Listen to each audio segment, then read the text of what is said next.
Hello, hello, and welcome to the Gracie Gatto Show. I am Gracie Gatto. And yes, I was off for a week. I had a birthday. I'm 42 years young. Yay. So we didn't do much of anything. And I did not cover the Donald Trump arraignment because, let me tell you, I'm so Trumped out. I'm glad that, okay, well, that's good that he's getting, nobody's above the law and yada, yada, yada. But, you know, in the thick of it, who was worse? Bill Clinton or Donald Trump? I mean, I think they were both pretty shitty. And they're both paying out hookers. I mean, for God's sake. And I tried turning on Morning Joe, and that was disastrous. It's all theatrics. Even Lawrence O'Donnell with his pauses and the dum dum dum, kind of sounds in the background. And give me a break. Give me a break. So I didn't want to talk about it. So I'm going to skip over and we're going to talk about Governor Chris Sununu. Now, I saw Governor Chris Sununu on Real Time with Bill Maher.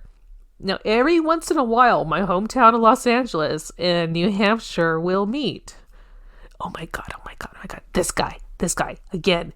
So Sununu, he rode his dad's coattails into office. So his dad was not just governor, but George Herbert Walker Bush's senior chief of staff. Yeah, you heard me right. So this dude is like the real life version of Connor Roy from Succession. So he's like a helpless imbecile born into it. He claims he has an engineering degree from MIT, right?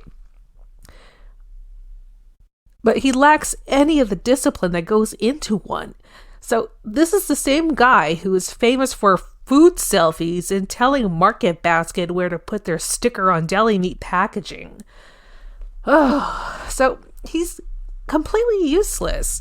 So April 5th, Governor Chris Sununu hinted to a business audience Wednesday that his political plans for 2024 may not involve a run for the unprecedented fifth term as governor. Regarding his presidential ambition, Sununu said he would decide by early August whether to enter the race. So he's going to decide. So in the event he does not, Sununu vowed to actively endorse a Republican other than former President Donald Trump.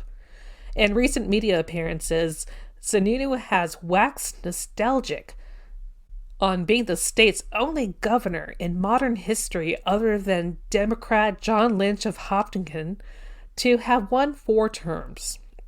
Sununu's address to the New England Council at St. Anselm's College, New Hampshire Institute of Politics, including another tantalizing witticism on that topic. Now, I'm reading from Union Leader, so this is pretty funny stuff. This is in quotes.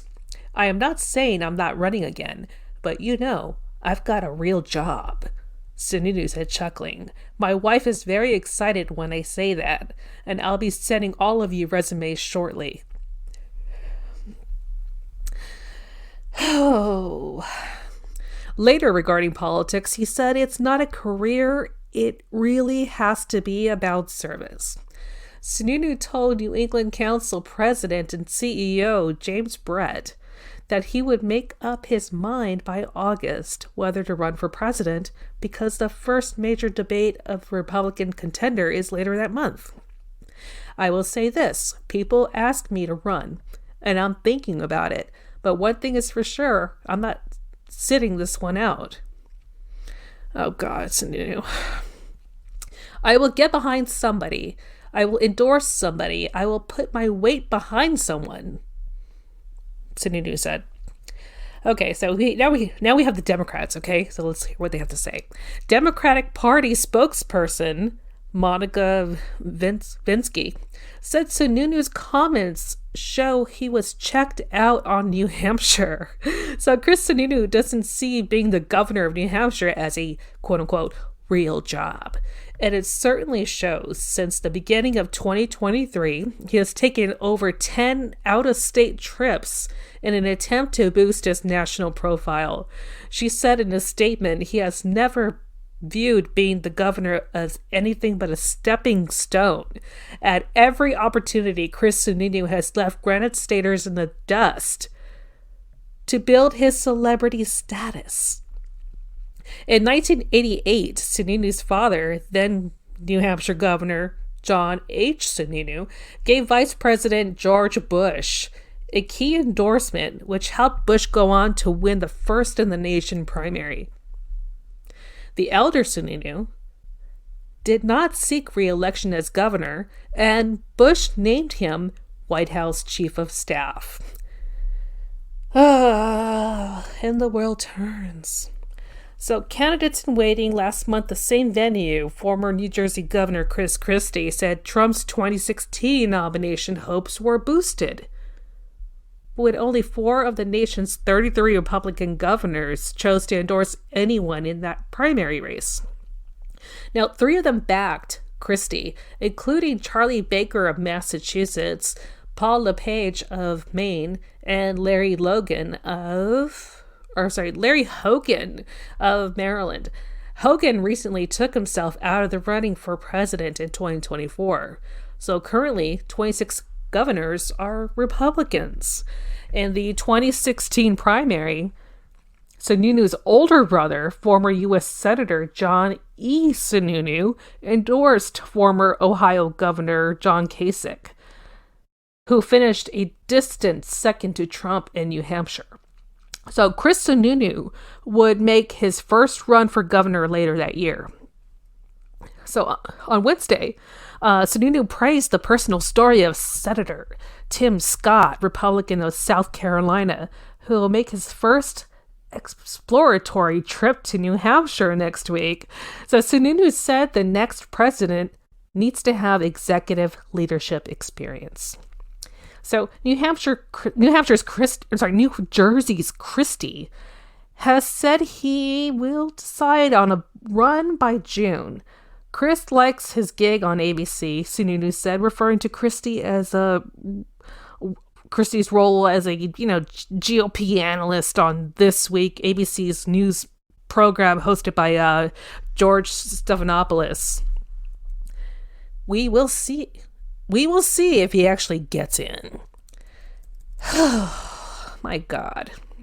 So Sununu said Trump's criminal indictment this week on 34 counts of falsifying business records only enhanced the former president's 2024 bid in the short term. Even said there is zero chance Trump would quit the race, even with other criminal investigations swirling around him. So, in quotes, here we have, getting a conviction is going to be really, really hard to do. Sununu said of that New York case that alleges a Class E felony, the state's lowest level felony charge. I don't know who came up with the idea of charging him with this kind of stuff. Sununu said the trial will be a circus. Wait until they try to find a jury. 12 impartial individuals in New York City on a jury. Think about that. So Sununu said judges in New York are very liberal elected individuals. When you are elected, politics always comes into play. I know because I'm elected. Anybody who elects their judges, I think it's a big mess there. Now, I'm going to stop here for a second because New Hampshire, he does know something about corrupt judges, because let me tell you about New Hampshire's judges. I mean, case in point, Judge Introcaso, which I mentioned in other shows, was on the bench and would white out stuff on the bench. So yeah, I would say that Chris Sununu does know a thing or two about crooked judges. So the GOP messaging. Sununu said even though Trump is a serious contender for the nomination, there is no pathway for him to win back the White House next year. What state that he lost in 2020 is he going to flip back on him? Sununu asked. Sununu said all the GOP presidential aspirants need to focus on the free market conservative principles and personal freedom and spend less time attacking the woke cancel culture of the left. We have a great product on the Republican side, he said, but we are awful on branding and messaging, just horrible. While Trump did some things, such as negotiating tough with China and other countries on trade and delivering the vaccine to combat COVID-19, Sununu said he failed to deliver on his campaign promises about border security, immigration reform, healthcare, and fiscal discipline. Sununu urged Congress to insist on a parallel deal with Biden to raise the debt ceiling in exchange for meaningful controls on federal spending. Yeah, so here's the hypocrisy. All right, you ready for this? Okay, so I'm going to talk about the case against the Sununu Youth Center. So this guy's going on and on and on and on about blah, blah, blah, blah, blah. But this is what's going on. So the lawyers at the Rockingham County Superior Court discussed the next steps in a lawsuit in New Hampshire, New Hampshire's Youth Detention Center, now known as the Sununu Youth Service Center. So Russ Riley, the lead plaintiff attorney, said the case started in May of 2018. When the first accuser came forward about abuse, he said he suffered while in state custody. Since then, nearly 1,000 men and women have come forward about sexual, mental, and physical abuse they claim happened while in the youth detention center from the 1960s to as late as 2019. It has now mushroomed into the largest child abuse case in the history of the United States, Riley said. In newly found court paperwork, lawyers for the plaintiffs said they were missing key documents needed for their case from the state. They said they have been making specific requests over the past year, but the state is sending millions of documents with no instructions of how to find their specific request. So there was also a discussion on the state's statute of limitations and if it applies in this case. Now, additional attorneys filled the courtroom from group homes where the plaintiffs were sent, who were also listed in the lawsuits.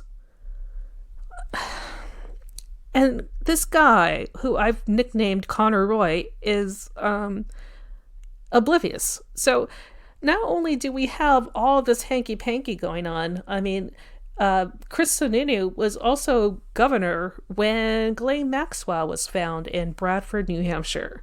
How did he not know she was there? Of course he did. So it's pretty insane, this whole little iceberg, which I like to call Peyton Place 2.0. So outside of minorities, New Hampshire has a lost generation. So the 20 to 30 demographic is non-existent. I mean, people leave for better jobs and better chances. And our chambers are all red and the federal level is all blue. So everybody's in bed with everybody. And we don't vote for him. Just don't. This guy has his hands in everything. And I think there's like 21 shell accounts that are owned by the Sununu family. And this guy, yeah, we need to nip this in the bud.